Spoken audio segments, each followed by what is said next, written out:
Hello and welcome back to the LiveX Hour on Teradek's NAB Live Show. Today I've got a special segment for you guys called Successful Live Production Workflows. I'm joined by Brett Collins and Daniel Howes of BC Live Productions, and I've also got Ryan Gordon and Aaron Fulmer from Cheddar. Now, we've got a lot to get into. This is a really dense, heavy segment for all you live guys out there and girls. So if you don't like live video, you might as well just tune out now. Just kidding. So first of all, let me introduce these guys a little more in detail. Brett and Daniel from BC Live Productions are a full-service production company that specializes in live streaming for brands and creators, from concerts to award shows, panel discussions, and branded content. BC Live works to deliver high-quality live video across multiple social platforms like Facebook, Twitter, YouTube, and Twitch. They've successfully delivered corporate webcasts for Disney, Google, Cisco, Warner Music Group, AT&T, and more. And their entertainment live productions span from Star Wars to Skrillex to Disney Interactive. So thanks for joining us, guys. Really glad to have you here. Before we get into our first discussion topic, let me shift gears and introduce Ryan and Aaron from Cheddar. Ryan and Aaron are broadcast engineers and technical leads for Cheddar. For those of you who don't know, Cheddar is a live post-cable network that has been blowing up all over every social channel, every possible way that you consume video. They're trying to get at you. They're focused on covering the most innovative products, technologies, and services transforming our lives. Cheddar broadcasts live from the floor of the New York Stock Exchange and a studio built inside the famous glass prow of the Flatiron Building in a partnership with the Sprint store there. Cheddar can be found on Sling, Amazon, Vimeo, Twitter, Zumo, Pluto TV, Facebook, YouTube, and 60% of smart TVs, connected TVs around the US. Thanks for joining us, guys. Thanks. Great to be here. Awesome, awesome. So first thing I want to do is talk about what I do when I go into a production. So the first thing I do when I get a client and get a contract and start to prepare is I make a graphle. A lot of people do this in CAD. Graphle is a little bit easier and quicker for me, but I create everything that I have to do on one page. So I have this available here. This is from the DJI Mavic product launch that we recently did.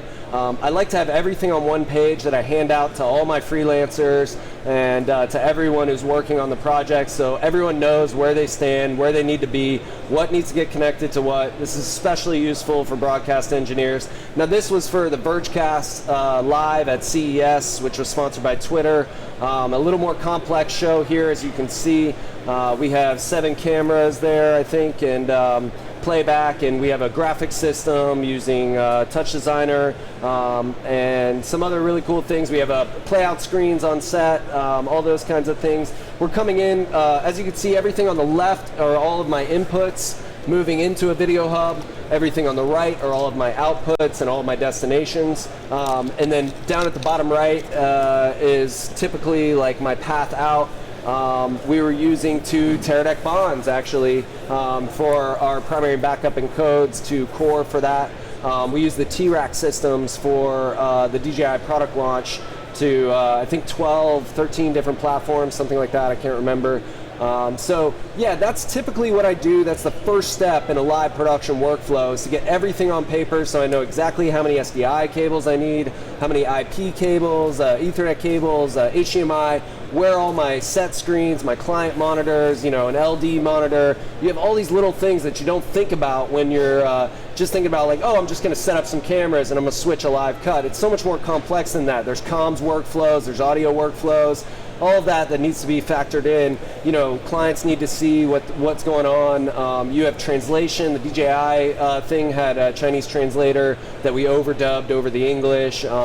You know, all those things that need to be considered. It's much more complex than just setting up a couple cameras and going live. So that's what I like to do. That's what everyone at LiveX likes to do when they first go into a production. I know Brett and Dan also work on live productions a lot, live event type work. And you know, they have similar workflows for what they do, but Brett, let's start with you. What's one of the first things that you do after you get the assignment from the client when you start to prepare? Well, I think, you know, what you've said there is really comprehensive, right? So, I mean, the tech map is is key to being able to see every step in the chain. So let me step back a little bit. If once we get the call from the client, there's so many parts of the show that we need to figure out so that we can make the tech map, right? Right, yeah. So before we even get that far down the line, I want to find out, what kind of venue it's in, what sort of show it is, how far from the stage we're going to be, what kind of angles are we trying to cover, all of the different elements, so we can start to build your tech map. And I think that's, how long are we shooting for? All these things are going to be important to decide how many crew that we're going to need, how long they're going to be on for. Do we need people to come in and set up and strike and all that sort of stuff? So I think that there's a lot of different elements, especially when you're doing remote production, right? Mm-hmm. So yeah. We have to find out everything that we possibly can about the venue. And I'll let Dan talk about the network infrastructure of the venue, but all of these things play a part in creating those tech maps, which we're a big fan of as well. Yeah. And Dan, you're a big IT infrastructure background as well as live engineering and production background.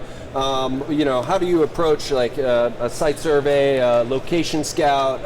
Obviously, we're in the live streaming world, so internet is crucial to what we do. Right. We'll get into some of the other transmission methods a little bit later, but talk to me about what you first do when approaching a project.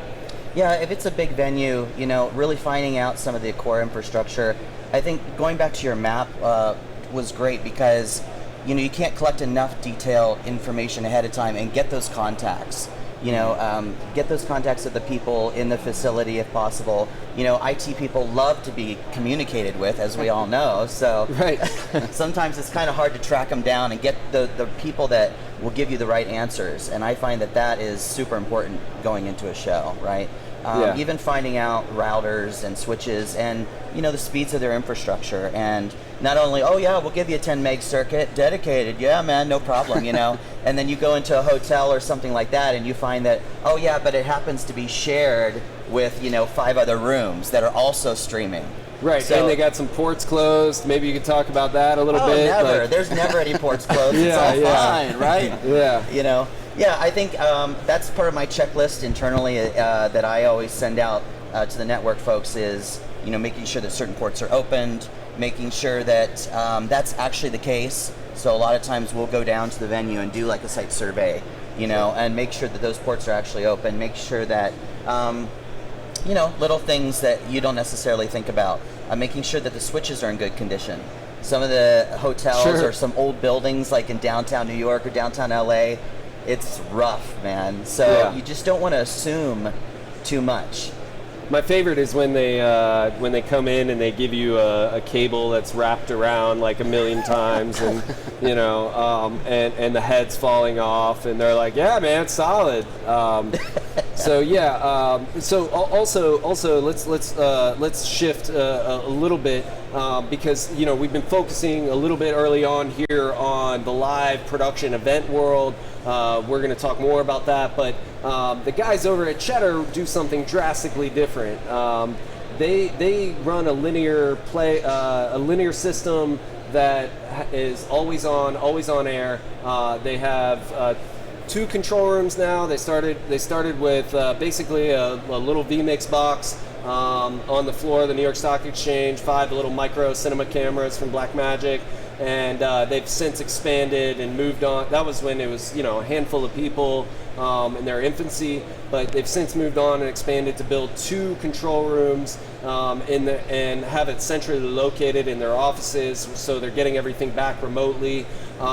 What are some of the things when you're approaching building a new control room and building a live production workflow from that perspective that you encounter and that you approach the project with, Ryan? Sure. I mean, the thing I think Aaron and I are tasked with most is redundancy and making sure we are 24/7 linear.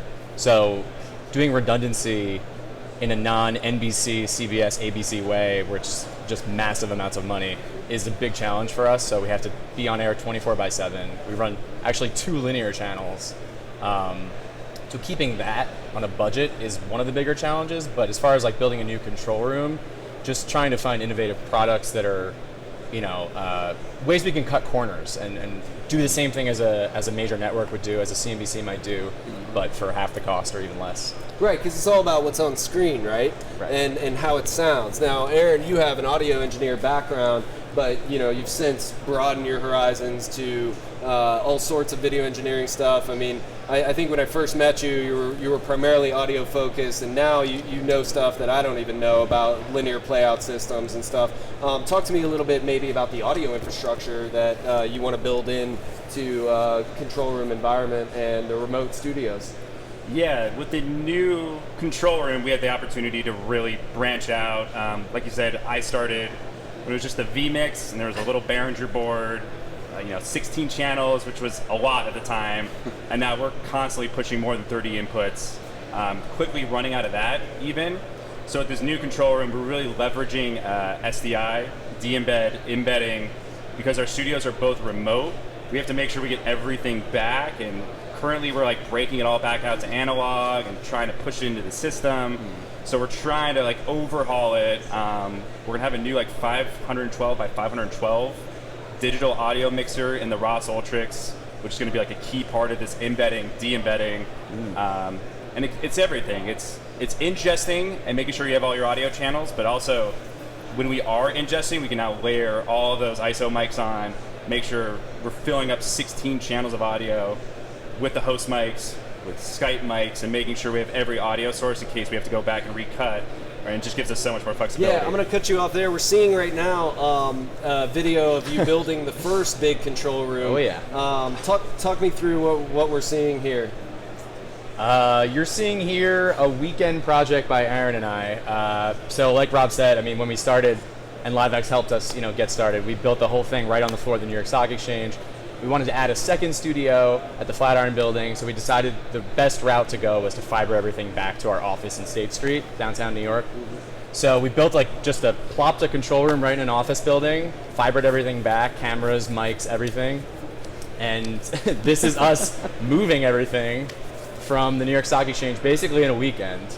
And also adding much better new gear. So that's crazy, yeah. As you can see, I mean, studios aren't built by magic. It is literally hard work with, guys dealing with real products, real problems that need real solutions. And that's one of the things that all of us on this panel, I think, really value is finding that bleeding edge solution that is allows you to achieve a traditional broadcast look without going into traditional broadcast systems that may exponentially grow the budget of the project. So Brett, let's switch back to you and BC Live, and I know you guys work with a lot of cutting edge stuff from innovative transmission to 360 to other things, but what are some innovative ways that you push the envelope between the streaming world, the traditional broadcast world, and ways that you're able to save your clients money by finding those right solutions? Well, I mean, I think there's a lot of solutions that work for both worlds, right? So, I mean, you take even a lot of the Teradek products here, they're used both by broadcasters and by streamers, and I think that a lot of the tools that we're using, which started off almost like toys in the broadcasters' minds, are now used by the same people. So you take the Bolt series, for instance. We used a number of those on a show with True TV for Impractical Jokers. Yeah. And Nitro Circus, the motorcycle guys. We strapped on GoPros to their helmets and to their vests, and we had bolts sending wireless video back to the OB van outside. So we were able to pull in live wireless to the truck and out to True TV, which was really nice to sort of see that integration together. Yeah. But yeah, some of the tools that we use that are fairly new to the market, like the IP comms, we use them for VidCom. So ClearCom has these little IP comm boxes now that that interface directly with analog PL, and what you can do with those is send them over long network distances and just have your, as if you're talking to them in the same room. It's really, Right. really very impressive. So you can see with VidCon there, like, we had our control room, Master Control, was up on the second floor and like way across Anaheim Convention Center, which is huge. And we were able to talk in real time to the guys down there and count them in and all that good stuff. So yeah, I mean, there's a lot of fun toys that we have to play with. You guys at Cheddar have some communication challenges with the 2 remote studios and the centralized control room. Absolutely. I know you have communication with talent, IFB, but also with behind-the-scenes crew, stage management, and stuff like that. Talk to me about the how you all structure your remote comm situation. So with the remote comms, we're an RTS house. So we have RTS, we deploy traditional analog workflow, but we end up just embedding all of our IFBs, again, de-embedding at source, running a lot of analog XLR, right into, little PL boxes, so the anchors can tweak them. We run HME base stations at each studio. So, I mean, just simple in-out, like analog XLR coming in, coming out. It suits us and it works every day. Hey, I wanted to ask you a question actually, in regards to audio. So you said that you're doing a lot of embedding and de-embedding. Yeah. And you've got Skype audio, you've got sources, analog sources as well. So how much time or how much gear do you have dedicated to syncing everything back up? Or do you find that's a challenge at all in any of your workflows? Sync is always a challenge, and a lot of clap testing. Yeah. People calling in on Skype, me and him doing the classic this. Yeah. Mm-hmm. Even down at the studios. I mean, once it's clocked, it all stays relatively together, but there is that challenge in getting there, making sure the audio is getting there first before video, because trying to reverse it is always a big challenge instead of delaying audio out. I think like one of the most common things that I see on a lot of live streams is audio sync challenges, right? Oh yeah. So I think that it's overlooked a lot of the time. Like people just stick a mic in front, they think, oh, I've got audio, but unless you go all the way through and test the sync right to the end, and QC your endpoint, there's always those kind of problems. Yeah, I mean, especially in our world, in the event world, where we can't always bring a full hardware switcher environment. We got a single operator, maybe a dual operator workflow. You don't have 8 people running your show like Cheddar now does. When you're dealing with software switchers like TriCaster, vMix, Livestream Studio, whatever it may be, you got the inherent latency, and typically it's about 4 frames of delay with almost any software switcher, depending on how many I/O paths you do after that and whatever happens to the signal. Especially with like playback can be a little different if like playback's going into your audio board and then coming back out. But yeah, I think that's a really important thing, and obviously all we can say is just pay attention to your audio sync, see the end to end. More importantly, even if you see it at a local production monitor, is seeing it on the stream, on the live play out, and making sure it's in sync there. But I want to get back to comms really quick, and we actually have a video that LiveX did with Agent IC, with ClearComm. I know I'm kind of calling for a video here to my backstage producers here, but we'll see if we can get it. Yeah, here it is. So this is our Agent IC case study. So we do New Year's Eve in Times Square. That's our biggest event each year, and one of our biggest challenges was getting remote comm to our field producers in the most congested environment in the world on New Year's Eve, basically. And so it's not that many people, Rob.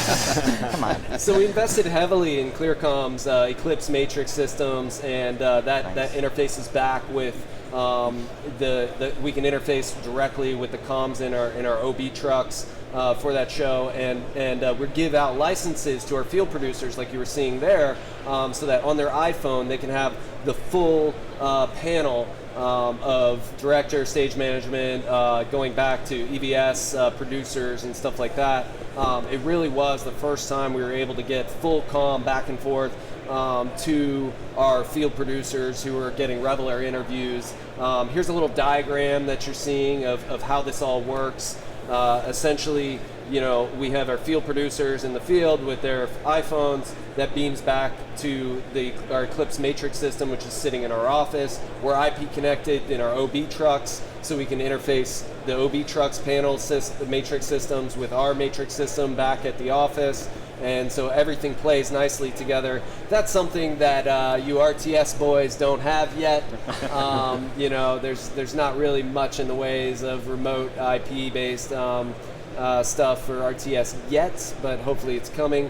But there's also other innovative ways of using comm that don't rely on the traditional ClearComm, RTS, whatever. You guys, I think, have used some other apps. What are some things that you like for getting communication? The reason why I'm spending so much time on this is communication is crucial to any live event. Everyone who's a live producer knows that. So what are some things that you guys do? I mean, look, we've done some like fairly, you can hack your way through it as well. So Sure. we had a van up in Big saw. yeah. I mean, and also a lot of the time, people don't have the resources to get an Eclipse system, right? They're not cheap units by any measure. Oh yeah. So we've had to we've done a remote from Palo Alto up in Northern California, and we've done actually back to CES here that we're doing a demo with Nissan where they're demonstrating their new automated vehicle technology. So they wanted to do a live demo and see the car drive around a course, and we had really no way. It was not bidirectional satellite communication. So what we had was a phone with a jack that splits out mic and headphones, Like JK Audio or something. right? Yeah. Yep. And then we just analog 4-wire into the PL system. So at least we were able to talk to master control here, and I had the same system going on here that was hardline here. So we just dialed in and we were able to talk to them the whole time. So it was, Speaking of I know hacking you guys- together, some of our first live remotes, before we had RTS, before we had anything like that, it was just an HME sitting on the floor of the New York Stock Exchange. What did we do? We used Skype. Oh, don't recommend that. by the way. Google Voice. We used Google Voice as well for all of our. So we had an anchor sitting in the Nasdaq market site in a little booth that they provided us. We used Cube to transmit the video and audio back, and then to get IFB back to her, we use Google Voice running on our Skype box, which was already patched into our audio board. So she was hearing the program through Google Voice. Actually worked really well. It did. Believe it or Very not. well. Yeah. With the remotes, some of the early remotes we did using Cube as the transmission method to get PL back, we were literally using Skype. I mean, the call was dropping. It was the worst thing ever. And then we decided, all right, we need to do it right now, or at least do a little more right. It's hard, even for setups like that. Like traditional phone lines don't exist anymore. It used to be you could get a POTS line and you could hook up a POTS interface and you could do your SMTs and whatever you needed to do from that. I'm glad you guys brought up remotes because that's kind of where I want to transition to. I know you mentioned Cube and some other methods.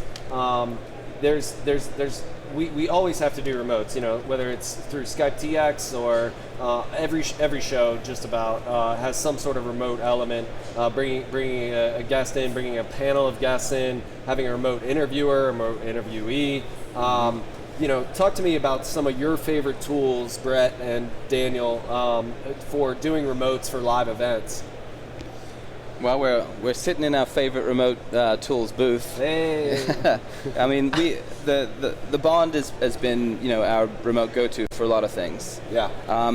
And almost on a weekly basis, daily basis, a lot of the time we're using Bonds out in the field, whether it's to get to get a signal all the way from a remote straight back to the up to the cloud, or whether it's in an environment like a convention center where wireless is a significant challenge. We can send a feed back to a control room that's on site. So we can have a remote walk and talk and still be able to be on site and throw up our graphics and roll-ins and whatnot. So that's we're actually seeing a Cheddar remote here. Ryan, you guys use something different than Bond, and we don't want to say it, but we got to. But full disclosure, as John Steinberg would say, who you're seeing here, you can go full with that video. There's something, it's fine. But John, the venture capital company behind Cheddar also is a backer of LiveView. Yep. And so you all use LiveView for a lot, not directly, but because you prefer that product. Talk to me about what you like about LiveView. Yeah, we like the LiveView. It's pretty common, and a lot of major broadcasters are Sure. using them as well.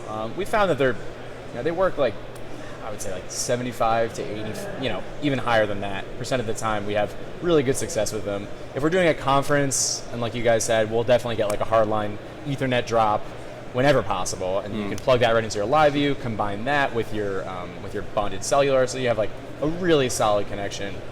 But like for that situation, today we're actually using LiveView at the White House. Okay.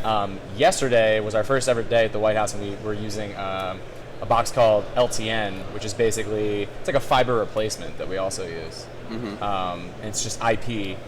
But the LiveView overall, we've had pretty good success with it, I would say, right? Very good, yeah. Yeah. I mean, I will say as well, those bonded cellular units have, whether it's LiveView or the bond, they're actually great failover devices. So even if you have a hard line, just to have that as one of your sources, so that if someone cuts your cable, or someone in the back accidentally changes something on the back end, and you lose your hard line, then you're still up and running. Yeah, that is actually my favorite transmission workflow.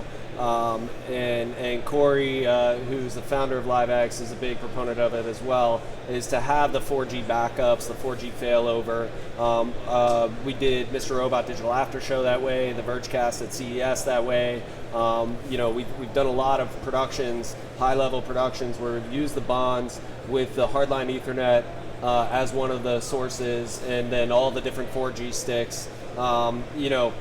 4G managing bandwidth and how you charge clients is another issue, and just managing costs of bandwidth of different providers. I mean, each one of our bond kits has 2 AT&T, 2 T-Mobile, 2 Verizon for the six bonded cellular units, and managing all of those accounts can be kind of confusing, and also trying to figure out how to get the return on investment and to properly charge clients can be kind of confusing. We went through a lot of that over the past year or two of figuring it out, and we got a pretty good system, and obviously the Cheddar guys are doing it. They need that infrastructure to produce their live shows every day, so it's not a question of whether or not it's a luxury or whether they can strike it. They need that to do their remotes. You guys and going at BC Live are going into venues that may not have a good infrastructure, an IT infrastructure in place, or you're doing something out in the middle of the Grove or something where you need to send out your stream to Facebook Live or wherever it goes. Talk to me about educating clients in the bonding process and how you properly manage their cost expectations by how much bandwidth they actually use. So that's something that it took us a little bit of time to figure out, because one of the problems with cellular bonding is I've noticed that the cell providers don't really give you great access to the data usage. I mean, you can get to it, but it's not that easy to add up. So what we ended up doing was creating a chart that it talks about what sort of resolution that you're sending, what kind of bit rate is the most important thing, right? So we sort of have a band of if you're sending 1080, it's going to be about this many gigabits per second, megabits per second, and same with 720 and whatnot. So depending on what that speed is, that gives you a pretty good indication of how many gigabytes per hour you're going to use and what the associated cost of that's going to be. So right off the bat, we just asked them how long do you want to spin it up for, much like a satellite truck, and then we have a really good understanding of how much bandwidth they're going to use. Yeah, it's really interesting. Let's shift gears off of the remotes and the bonding for a little while. We spent enough time on that. One of the biggest ways to add production value to your live broadcast, live streaming events is to add graphics. Now, broadcast graphics is got to be one of the most challenging, complex things that you could possibly do. All the post After Effects guys, don't understand why we can't just put in what they designed, why it doesn't work like that in a real-time environment. Now, Cheddar has been through many iterations of broadcast graphics at this point. They're a financial news company, media company, first and foremost, I would say, focused on the tech and media sectors. Obviously, you're not going to hear anything about oil, big oil, big steel, whatever. But financial graphics is one of the most difficult things to acquire and to affect in real time. Talk to me a little bit about how you created the systems that run Cheddar on a daily basis for your live shows. Yeah, so I mean, we started off with one system. It didn't quite work out. We won't name names, but we quickly realized as the company started to take shape, we got the second studio, then all of a sudden it became, we got to do more and more live hours. And to do more and more live hours, you really just got to kind of stick to a more traditional broadcast workflow, which ended up for us involving ROS expression, AP, EMPS, MOS-driven elements. Producers are making graphics because when you're running 6 hours of live a day, they have to get in there. For those who don't know, tell me what MOS is and all of that. I always forget the acronym. Media Object Server. Yeah. Media Object Server, yes. So it's basically producers in a rundown who can pull up the graphic system, make a graphic, preview it, This look is what at you it. started with. That is what we started The with. original graphics package. The original that we paid some good money for. It got decent use, but as you mentioned, the financial graphics are especially challenging. We ended up having to contract out a third-party company who then contracts another company just to pull the financial API data, and then it all has to get transferred back via API to ROS expression. So at the end of the day, when we just hit, Apple 1-year chart fire, it just has to all work, and it has to work every time. And I think that's one of our biggest challenges. And it has to be updated in real time. Updated in real time, yeah. So we have stock tickers going all the time. We have a stock table that's always updating, and then the ability to pull all the charts for any interval. Yeah. Yeah, tell me about the operators. The operator one is managing right now 4 channels. Right. So there's your traditional lowers. We have a topic bar up top, and then all of the data-driven stuff has to come out of one GUI. And then you have a sequencer, and then you have the actual expression studio. And so we have one killer operator who's just managing all of it at once, and really doing a great job. That's awesome. Is he wearing a tinfoil hat, though? That's what I want to know. Not quite. Yeah. Yeah, what are some things that you guys do? Financial data, financial graphics is the most difficult broadcast graphics to possibly create. You don't know what's going to happen. You can't anticipate. It's not like sports where you just put up another goal, another shot, another home run, whatever it is. Financial data has got to be one of the most difficult things. But, that really is like information on screen. Like, we need to get the right information out on screen. Now, with BC Live and LiveX, one of our biggest things is using graphics for entertainment value. Obviously, it's great for entertainment value on Cheddar too. Cheddar wouldn't be as polished as it is without these graphics, but in our world, we're using graphics a lot for entertainment value. Can you talk me through a little bit about how that helps elevate your productions? Absolutely. Well, we like expression as well. We use it on some shows. A lot of the graphics that we throw up are for social interaction. Yeah. And that's more and more part of what we do and what when people you say expect. social interaction, let's be specific. Let's see, what are we doing with that social? Because you guys do some really innovative, cool stuff with flying voting and other things around. Absolutely. So we can pull comments based on hashtags. We can count votes for polls based on comments that are on several different platforms. And we can also do some innovative things now, like trivia, for instance. Being able to pose a question and the system knows exactly what the answer is. So when people put that answer in the comments, you know who the people are that answer correctly, and you can throw up their avatars or whatnot.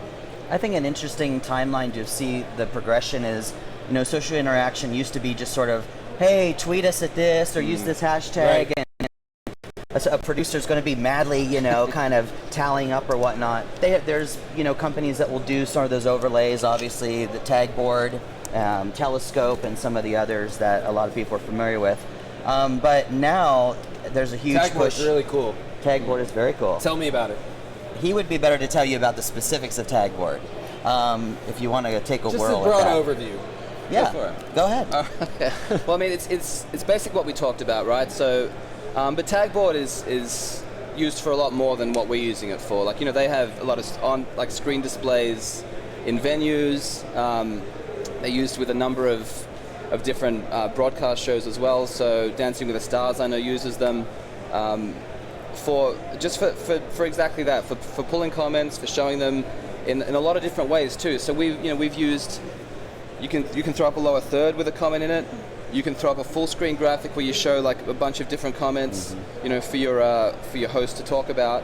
Or you can even have just a scrolling, a ticker you talked about. So they have ticker, but in the social sense. So you get a constant stream of social coming in, which is, it really adds to the production value.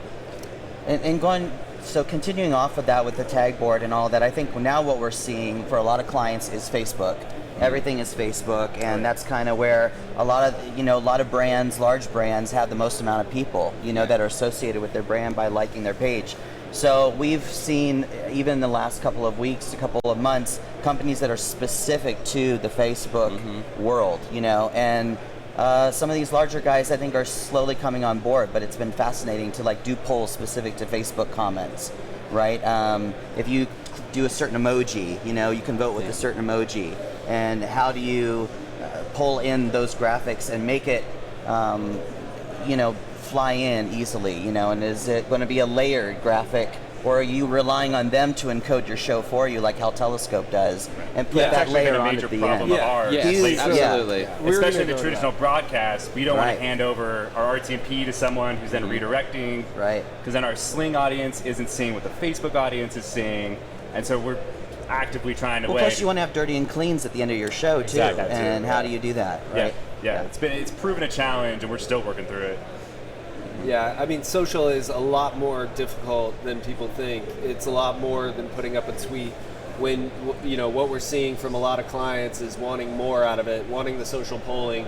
I know Cheddar is also working on solutions for that work across all their OTT plays as well, which can be even more difficult because most of these companies will want you to send them the RTMP and then they'll distribute for you.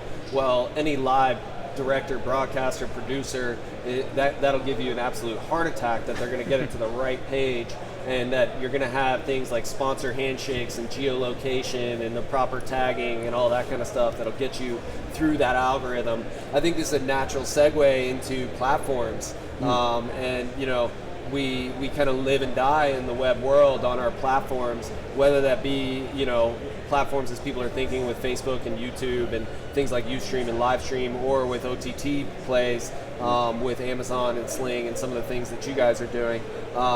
Talk to me a little bit. Let's start back over here with BC Live, and let's talk a little bit about platforms. Now, what we've seen,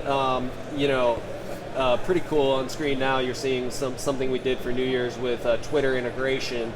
And we had these tweets coming in. They were tweeting photos to the hashtag ball drop, and then we used a vMix server to get them into the OB truck, and then to get them onto the screens in Times Square, so you could tweet your photo, add a hashtag, and then see your image up on those screens, which is one of the coolest things that the social interaction pieces that I've ever been a part of, or that LiveX has ever been a part of, and we it's now a mainstay in the New Year's Eve broadcast that we got to do every year.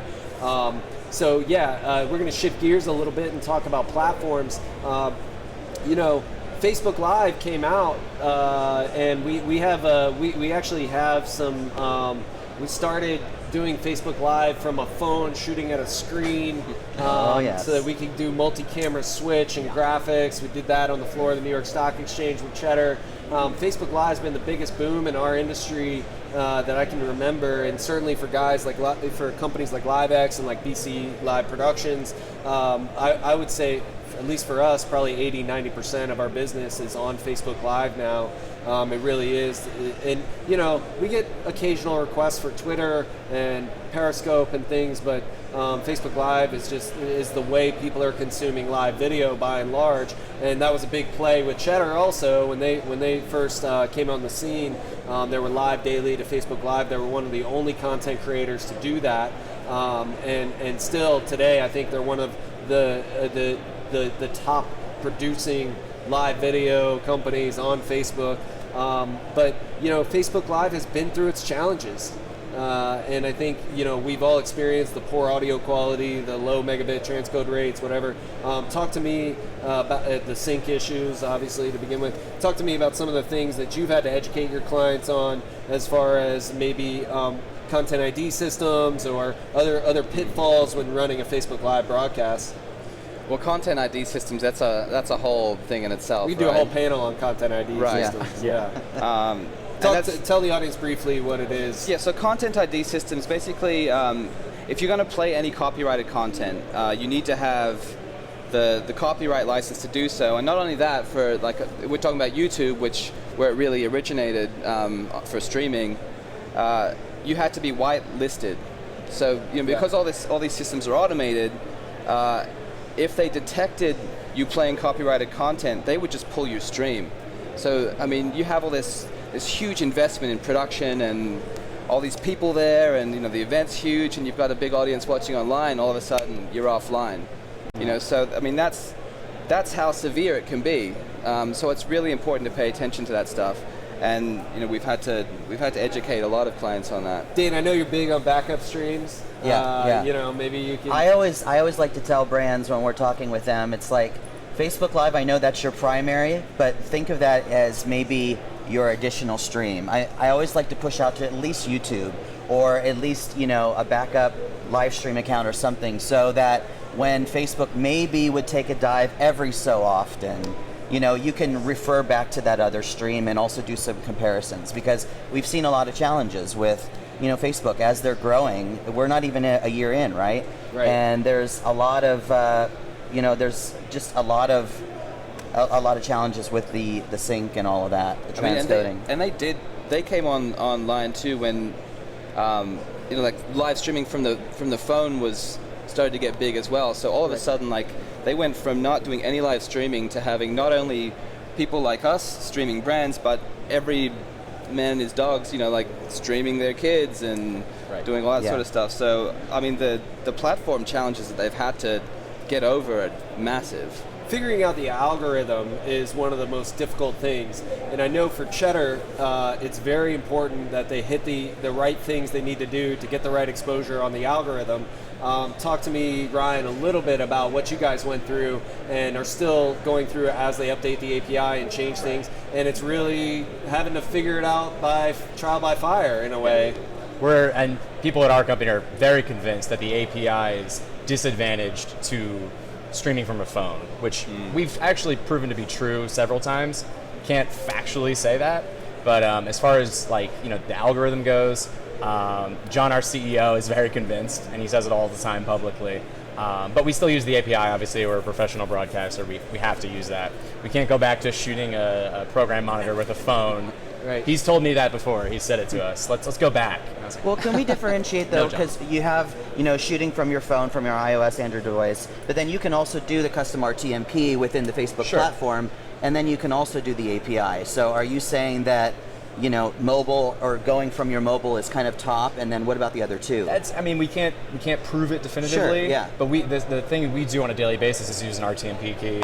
With the standard interface, the GUI that they have built in. We do that. It works really well for us. We get great And viewership. why do you do that as opposed to using the API integration? Sake of easiness, honestly. Well, also because you can't geotag, which I know John loves, your CEO. Right. Well, you want to show up on that Facebook Live map, You got to show up on the Facebook Live map. It's really important. Handshaking. And then we have handshakes now, which Facebook just introduced. Sponsor handshakes, where you have a sponsored live video, which has been the biggest pain for us, like, because now you don't have those options. You can't use the API if you have a sponsor, which makes things, if you're distributing out like through Core, I have a show on Thursday with SB Nation where we're going to 33 Facebook pages, and we're using Core and the API integration to start and stop all of those at once, basically. Teradek Core is an amazing product for that, but if you want to sponsor Handshake, that all goes out the window. Yeah. Tell me, Dan, you wanted to have a comment Well, on it that. reminded me of some shows that we've done at major convention centers for E3, for Comic-Con. You know, a lot of brands like to do the walk and talk, just have like a C300 with a Bond Pro, which is kick butt, you know, it's great. Sorry, it's a web. Yeah, we're on Ustream, we're all good. They won't filter us out. But you know, they like to just be able to, man, this is cool, let's go live, bam. With the API, it's so easy to do that. But now if they're wanting to do the handshaking, they're wanting to do geotagging, you know, we've come up with a cool system where basically we're using Core to send up to the web, but then we're decoding it at a studio and having another associate producer or an encoder like myself doing all the cool magic tricks behind the scenes and actually pushing that live from a remote location. And audio that helps with as well, because you yeah, that's been a huge thing. because you can QC the audio from a an actual relaxed location where you're isolated, and he can adjust levels and make sure we're all good before we actually go out to the web. Yeah, but I think that API RTMP custom really continues to be a challenge, and it's a education part of it, working with producers, letting them know what to expect, right? Yeah, absolutely. I mean, it gets more confusing every time every time they iterate, every time Facebook iterates. I know it drives developers crazy because, especially early on, they're releasing a lot of updates that were breaking a lot of the equipment that we use to interface with them. And yeah, I mean, I think those are all like important points and things to consider. It's not as easy as going live from your phone. Can we just say a tip alert for everybody watching out there? There's going to be a big graphic that comes up. Tip. Please do not update your device the morning of your show. Don't do it. Don't do it. It's not worth it. And a lot of these devices now it's a good convenience, right? Where it's like, oh, I need an update. I'm just going to click on that button. It needs updated. Let's just go. You really got to do your research. Check out the forums online. Really get into what is that update going to do to my device. Yeah. So just throwing that out there as a little live XBC live Cheddar disclaimer. You know, for sure. We've learned the hard way. Oh, us on too. a We've lot all of stuff. experienced that, and it gets more and more crucial with the amount of updates that are coming out. And a lot of times, if it's not broke, don't fix it. But then, if you have a problem, you call the equipment manufacturer, or you talk to the platform, and they're like, "Well, you should have updated the latest thing." And but that's burned us so many times that we're all averse to doing that sort of thing. A lot of the gets that Cheddar has of these big name CEOs, Donald Trump, whatever, going to a press conference, whatever it may be, that's really, you got one shot at it. And, you obviously the event world, we have one shot at it as well, but, there's some things that you may never be able to get again, even if it isn't your fault. Talk to me a little bit about the stress of producing some remotes with these really high-profile interviews that you do. Yeah, I mean, absolutely. We deal with very high-profile interviews, like you said. Getting transmission back from a Donald Trump press conference could be something that's difficult for us. Or, what was it, 2 weeks ago? We had like a Facebook actual outage where we were actually unable to get to Facebook from our East Coast, like all of our servers on the East Coast. Mm-hmm. Yes. We ended up having to spin up an AWS server on the West Coast, RTMP into that, stream from there, and hit Facebook from there. And it was just a random outage on a random day, but we had many guests that were counting on being on our show that day. And that drives all of our traffic too, so that was a challenge. Let's talk about outages. How about that Amazon fun. outage that went down a couple of months ago? Yeah. Dan, I think you said that affected one of your shows quite a bit. Yeah, absolutely. Well, a lot of the platforms, the SaaS platforms, are reliant upon AWS, so and which is awesome. But I think it goes back to redundancy. You guys talked a lot about, and we're all big on redundancy. Always having a backup plan going into the show. and having a backup plan, even not just with the platform, but an ingest server, right? Saying, okay, how am I quickly going to push to the East Coast or push to Chicago, God forbid. No, I'm just kidding, Chicago. If you got to push to the Midwest or something, just where the traffic is a little bit less, or if you're having problems with servers, outages can be huge, but I think just going in, being prepared for it. One of the little tricks that I do is I always take a little Teradek. It sounds like we're plugging them, but hey, we're in the booth. So I always take a little Teradek. We actually use them. Yeah, I take a little Teradek VDU, and I always have that set to, an enterprise live stream account that's always just ready as a backup, and I always just plug that in to my overall workflow. So at a moment's notice, if for some reason I have to, push to another, rather than just like, oh, we got to do this, and no, it's ready to go, Yeah. And you could probably roll into failovers too, a little bit, I guess, with streaming, and how much of us are doing that anymore, but. Yeah, absolutely. This has all been great, and I think we could continue to talk about this for another couple hours. We're already out of time, yeah. But I'm glad we got in that thing about AWS, because that's so important for all the platforms, really. That's all the time we have today for the LiveX Hour. Once again, I want to thank Teradek for letting us hijack their show again this year. I want to thank our guests, Brett, Dan from BC Live Productions, Ryan and Aaron from Cheddar. They've been great. I hope you guys learned a lot in watching this segment. We're back again, same time, same place tomorrow. And you can check us out on all your social channels at LiveX Production. They're at BC Live, I think. Productions.com. BC Live Productions. And at Cheddar is the best way to get at Cheddar. So thanks again, Teradek, for having us on the show and giving us this time. And we'll see you again tomorrow, same time, same place. Thanks a lot.